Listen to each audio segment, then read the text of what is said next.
Tom Peterson is ready with the mid-morning news update, and I'm sorry to say that this is the last time I'll get to introduce Tom. He's an old friend of mine. We've known each other for years. So Tom, we'll talk to you later in the show. Now here's time for the news. Thanks, Andrea. The feeling is indeed mutual. A wildcat strike has hit the Mayview State Hospital in South Fayette Township this morning. Pickets were set up around the state hospital at around 8 o'clock. The hospital aides are upset over what they term long working hours, and they say they want assurances from the administration that more people will be hired to help out with the workload. Local 2059, representing the workers, has not sanctioned that walkout. It's being termed illegal. As a matter of fact, they're urging workers to return to their jobs. Mayview Director Robert Trivis says the strike has not interrupted patient care at the Mayview State Hospital facility.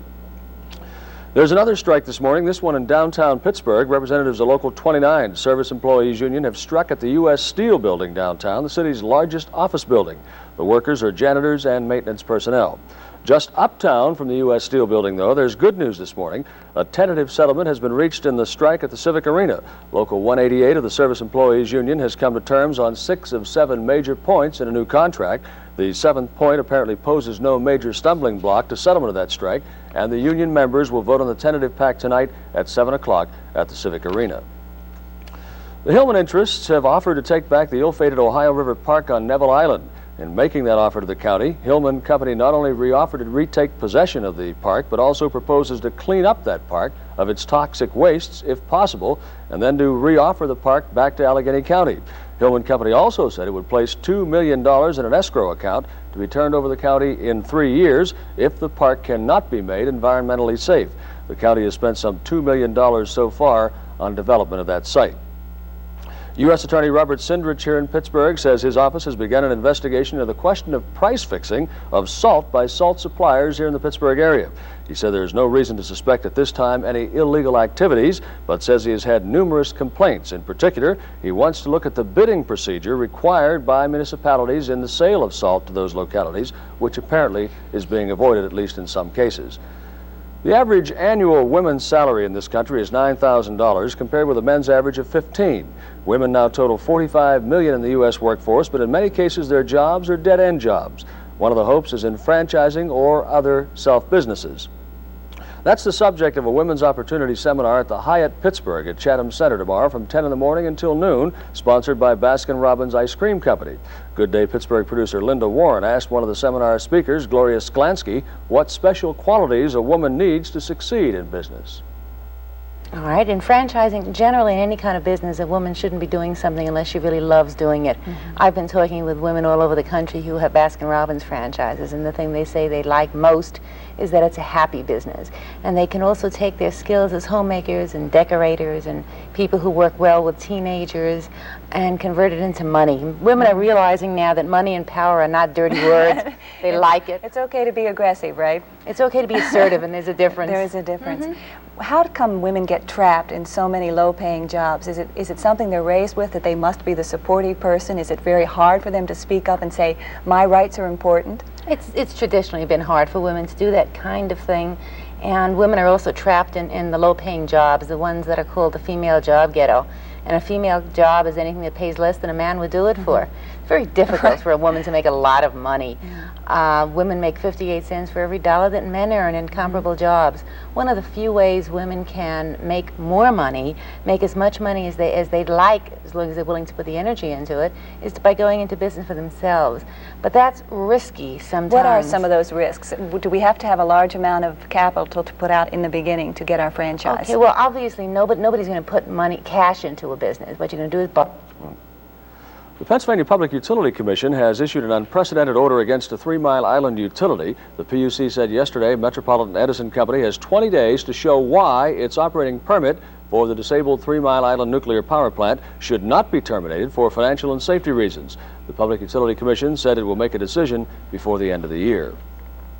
State police and officials of the Federal Highway Administration yesterday held an unannounced brake inspection for truckers at the top of a steep hill on the Parkway West, that's Green Tree Hill, leading into downtown Pittsburgh. State police said more than 24 trucks were checked and 19 were found to have faulty brakes. 6 of those trucks were ordered off the road by state police. Some drivers were told to have their brakes fixed and report back to the FHA, and others were ordered to the side of the road until the repairs were made. The inspection was prompted by numerous truck accidents on the hill leading into the Fort Pitt Tunnel.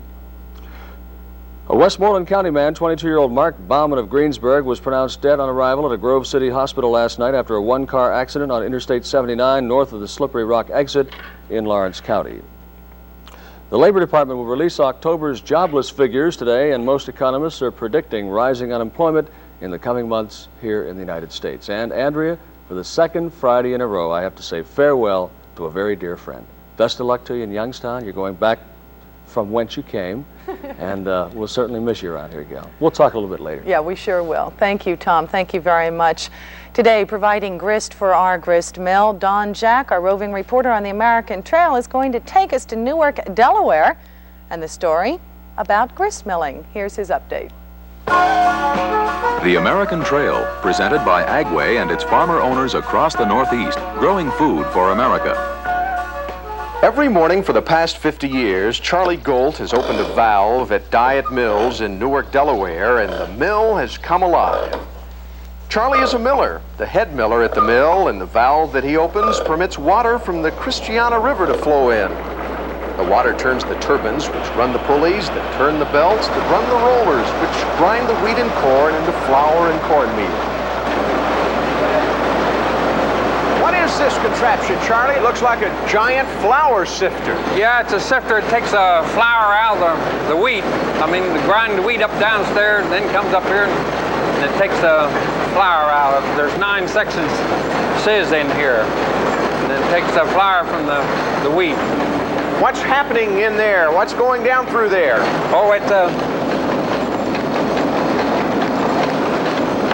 see, that's the shell off in the wheat, and it's taking almost, got one more section to go through, and then I have all the flour out.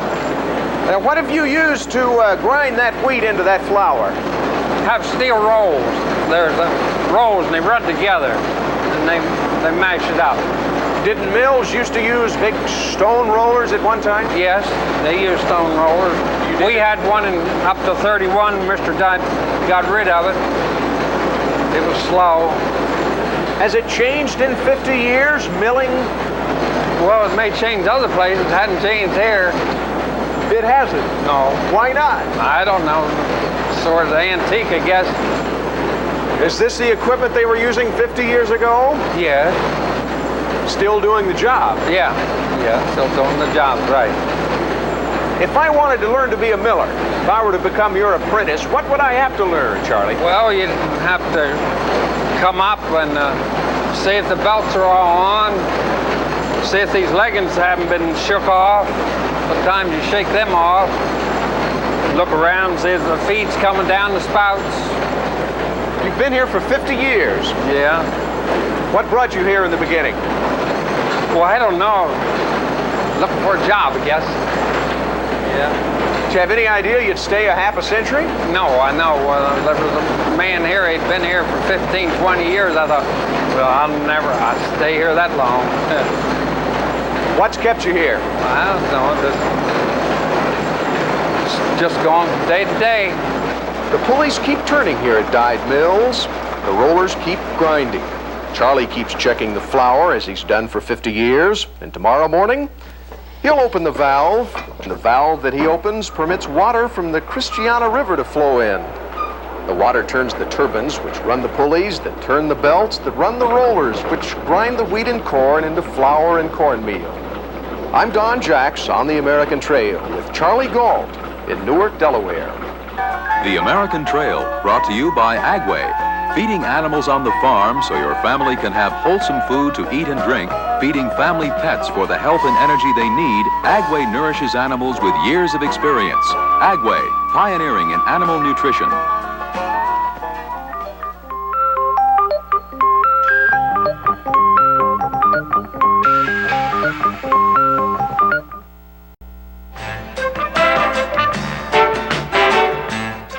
This is the Farmers Almanac, and it was published in 1795. This is the Farmers Almanac that was published in 1980.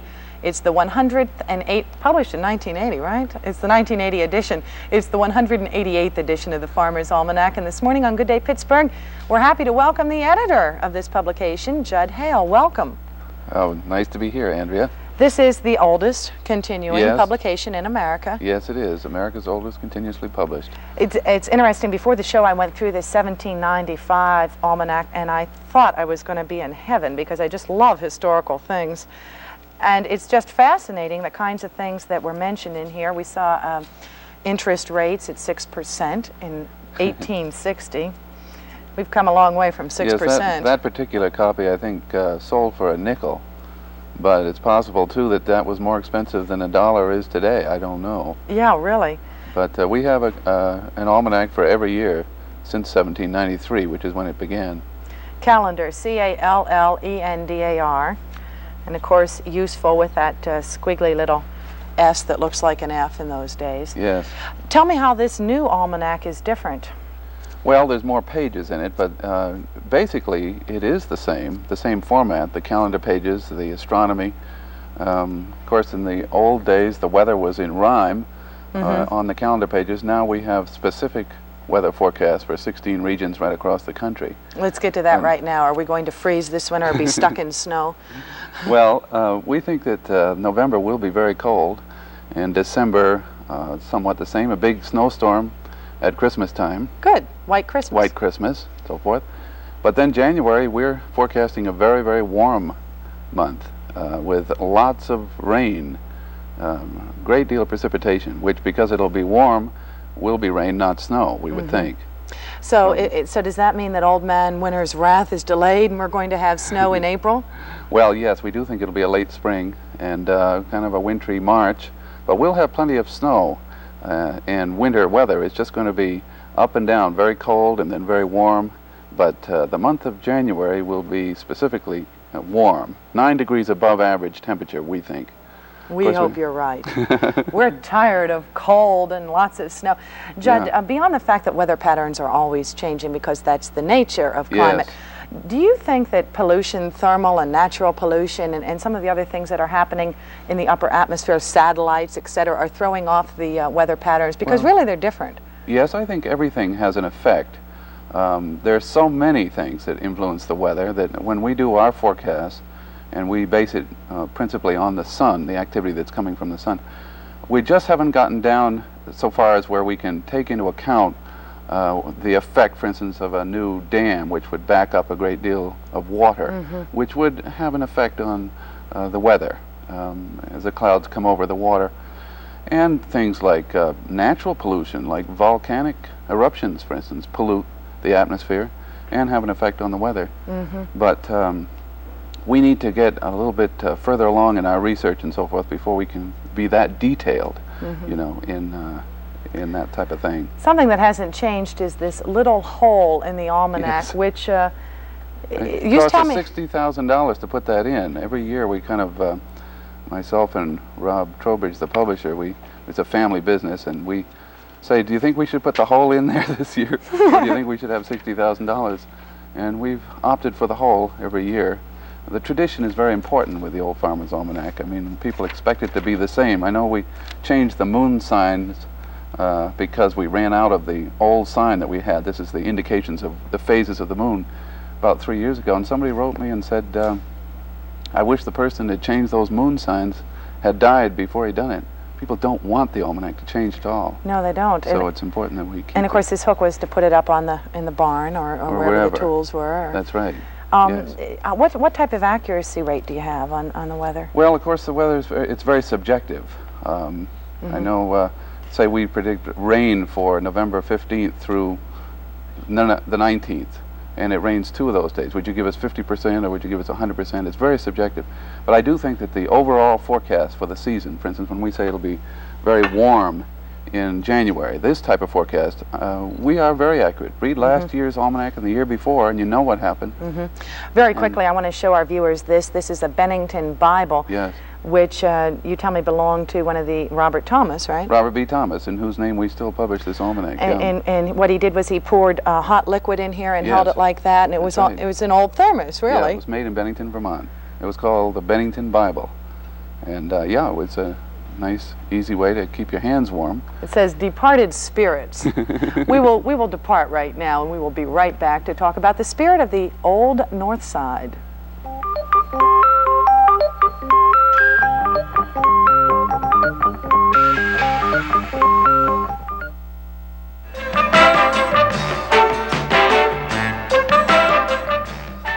My very favorite segment on Good Day Pittsburgh is Nooks and Crannies, and today Don's taking us to the Old North Side. Where are we going, Don? We're going to Allegheny Center, part of what used to be the city of Allegheny. I think now Allegheny Center is something unique in Pittsburgh in the fact that it just developed into the second civic center in the city of Pittsburgh. In the 1920s, there was a conscious effort to make Oakland the civic center away from downtown Pittsburgh, but now there's so many public institutions conglomerated into such a small space that Allegheny Center now sort of has that role of the second civic center, more or less. It's new. Let's take a look at some of the pictures from Allegheny Center. It's new, relatively new. It's only in the last, what, 10 years that mall was built? Well, the mall itself has been there, I think, since the 60s, but the institutions have changed. The post office has been made into the History and Landmarks Foundation Center. Here's our Carnegie Hall, which the slide is on, and that's this one building, which used to be the library in the north side. It still is. It's just such a nice multi-function use. A lot of Pittsburghers are not aware that the North Side used to be a city called Allegheny, Pennsylvania, and then it was annexed. It was annexed in 1907. It was sort of sneaky the way we got it into Pittsburgh. Pittsburghers voted, and people from Allegheny voted whether they wanted to be part of the city. And Pittsburghers outnumbered them 4-1, and Allegheny was annexed. But these last few slides have just shown the function of this one particular building. It's a senior citizens. It's the first library ever in the United States, public library. It's the place where the Pittsburgh Public Theater also presents their presentations. All right, this is one building. Just next to this building is the courtyard, which is in the center of Allegheny. Mostly cement, but it's interesting, and there's the Buell Planetarium next to it. Now, the Buell Planetarium has been around for quite a while, from the Boggs and Buell department store that some old-timers might remember. I remember that, and I'm not an old-timer. Pittsburgh History and Landmarks Museum. And right next to the Buell Planetarium is the Pittsburgh History and Landmarks Museum, which used to be the old post office. Now, of all of the public agencies in Pittsburgh, I think the History and Landmarks Foundation themselves have done so much for the city of Pittsburgh. The kinds of things that they've done, they're responsible for Station Square. They're responsible for the Mexican War Streets, which is a nationally known project. They're responsible for Thomas Boulevard integration program and maintenance of that area in Point Breeze. It's just my hat is certainly tipped to the fine work that they do. This is an eagle. He just looks at you right there, but I think on the next slide you can see just off of one of the bridges in Pittsburgh, they've managed to save some of these things. You'll see the old Manchester Bridge start facade there. It's certainly worth going into. And you know, this whole area has had a resurgence of interest because of the Mexican War Streets. The Mexican War Street program is it's fascinating. There's no doubt about it. It's they've taken these row houses, developed it so that there's quite a mix of socioeconomics in the north side now. I think there's some problems involved with that need mentioning too, and one of them is as the Mexican War Street values increase, the values of the housing surrounding the Mexican War Street increases, and the poor are being displaced. That's one of the bad points about. I haven't been to the Mexican War Streets in nooks and crannies simply because it's lots of people know about it. So much has been written about it. These are some of the other problems. However, it is one of the best redevelopment programs in the country. It certainly has national notice. This is a bad picture, actually, but it's the aviary, which is right next to the old post office building. Let's face it, Pittsburgh's lucky that we got old Allegheny City. It really adds to the character of this city. Well, just in this particular one-block area, all of these institutions that we've just seen. However, West Park has other things to offer, too. When one walks up Ridge Avenue near Allegheny community college. That used to be the Millionaires Row, far exceeding the type of housing that, or equal to the type of housing on Fifth Avenue, the mansions in the Fifth Avenue row. There are some historical fiction books about Pittsburgh which are set in the old North Side, old Allegheny City, Valley of Decision, which I think most of us when we were young read, that is if we like to read historical fiction. Thine is the Glory, a book that was published a few years ago. One of the lead characters in that book is a steel magnate who moves to old Allegheny City and has one of those old mansions up on the hill. A lot of history. When old Allegheny was annexed, a lot of the people, the very rich, moved to Sewickley Heights. That's how that area got started, more or less. Other people moved to Bellevue when it got annexed. But there are some strange things happening over there. There's Tiffany windows in one of the old Methodist churches, just a beautiful building. Gertrude Stein is from that area. It's a fun place to walk around quickly. Don, I thank you for all the help you've given me here on Good Day Pittsburgh. I love Nooks and Crannies, and I hope you will continue here on the show. Okay. Thanks a lot. It's a shame to say goodbye every Friday, but it's yeah, nice working but we with say you. goodbye. We will be right back.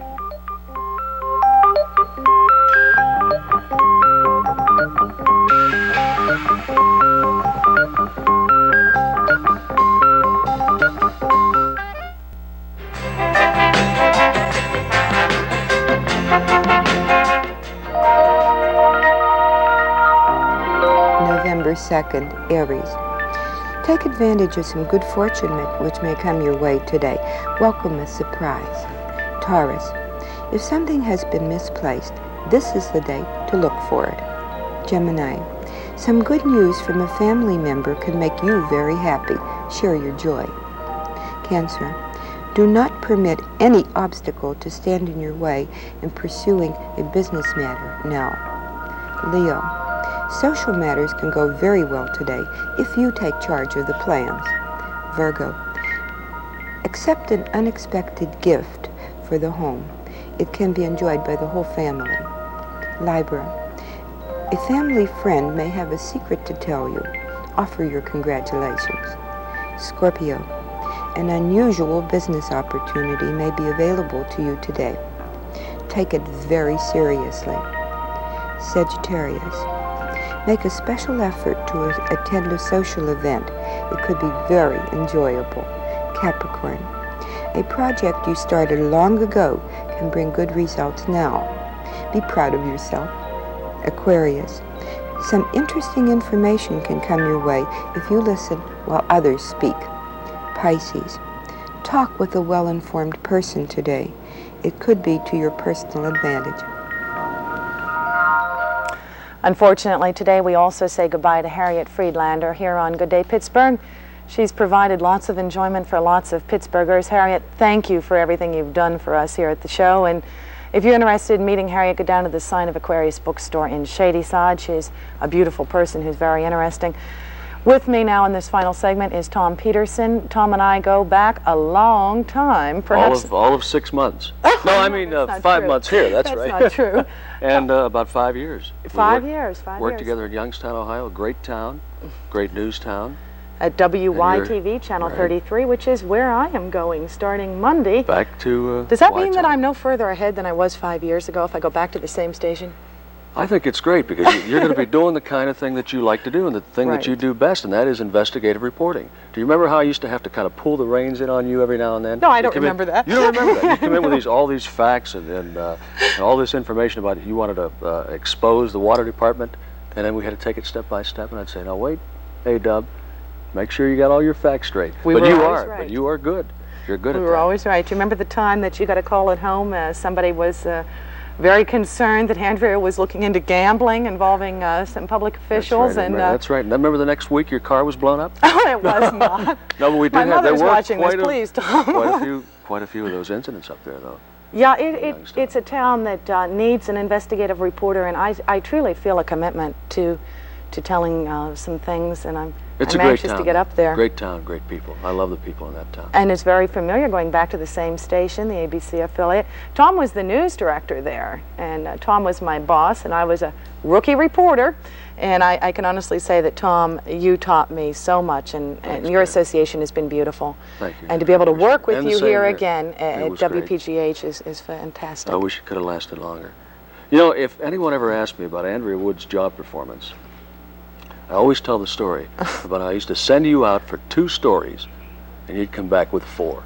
God bless you, you know? And the whole half hour was filled up, and the other reporter, we didn't even need them. You know, here comes A-Dub with 4 stories, and I sent her out for 2.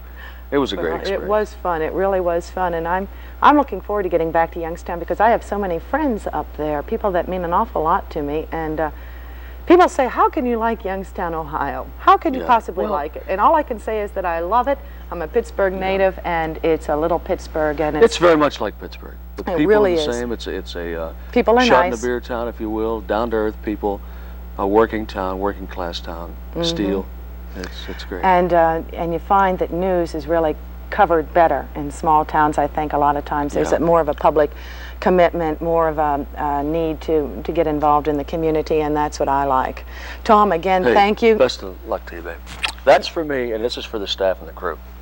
Thank you. God bless you, babe. Have a good day, Pittsburgh. Good luck Thanks, to you. everyone. Bye. Come back and see me.